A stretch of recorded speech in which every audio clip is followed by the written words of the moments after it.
Hi, so in my last video somebody asked me a question and I'm going to be answering that real quick about the fact that why would the yam turn black or purple or get discolored basically if I don't add water to it, add water into this slide seal.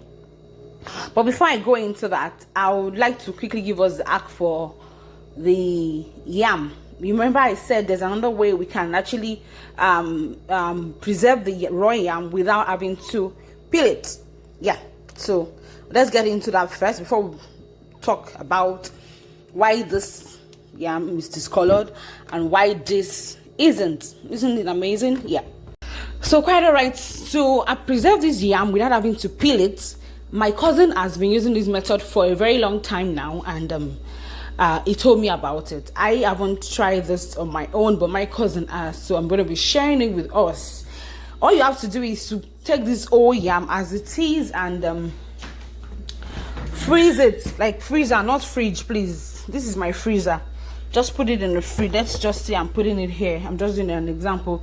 It freezes, and then what you do next is that by the time you want to cook it, you bring it out of the freezer 1 to 2 hours before preparation, and that's it. You're perfectly fine. It's going to give you the normal yam you expect. Then there's something we should understand, or we should note. Why do you think this method will work? It's basically science. Scientifically, when you peel your yam, you should notice that it has moisture in it. Yam also contains water. Yes, so because I have not peeled this yam, the moisture content is well protected. Then I'm putting it in the freezer. That means I am preserving whatever moisture content is inside this yam because I have not peeled it open.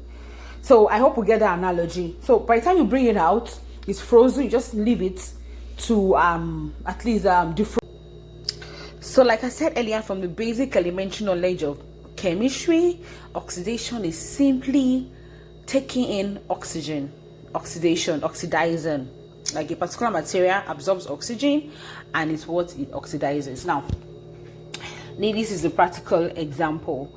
This yam, after peeling it, it comes out this way, right?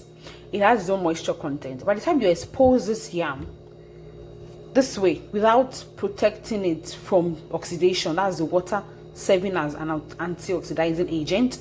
If you don't protect it from oxidation, it loses its own moisture content to the atmosphere and gains what? It gains oxygen.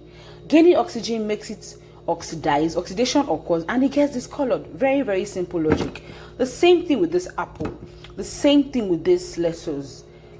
So that's just it basically. Then this is ordinary water.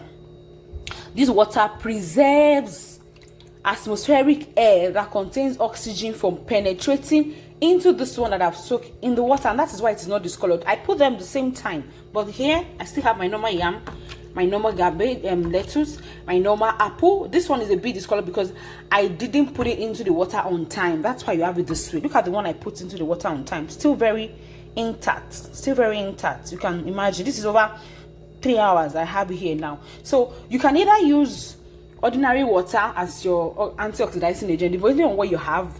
This one is sugar water. You can also use glucose water. This is what I use as my sugar. I just dissolved it and placed it into it, and it's also working. You can also use lemon juice, but I don't want to. Permit me, I don't want to open this now. It's just going to waste. But you can actually squeeze it out, add little water, and it's going to serve as your anti-oxidizing agent. So that is just the basic thing that happens when you don't put your yam into the water or put the water into this slide log before putting it in your freezer. Some people use it like that, like I said, but really, to be on the safer side, it's just good to add your water. So basically this is about oxidation. Ta-da!